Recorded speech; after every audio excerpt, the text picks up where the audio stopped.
हरे कृष्णा. नामस्मरणाच्या खूप जास्त कथा आपण ऐकलेल्या आहेत.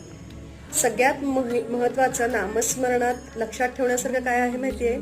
हरी से बडा हरी का नाम. म्हणजे भगवंतांपेक्षा जर सगळ्यात जास्त ताकद कशात असेल, जर आपल्याला तारण्याची शक्ती जर कशात असेल, तर ते हरी से बडा हरी का नाम. म्हणजे भगवंतांच्या नामामध्ये खूप ताकद आहे. अगदी जो भगवंतांचं नाम घेत असेल त्याच्यासाठी भगवंत स्वतःच्या शपथा, स्वतःच्या सगळ्या गोष्टी दूर करून, सगळ्या लोटून त्याच्या संरक्षणासाठी येतात. इतकी ताकद भगवंतांच्या नामामध्ये आहे. त्याच्यामुळे नामस्मरण हे करावंच.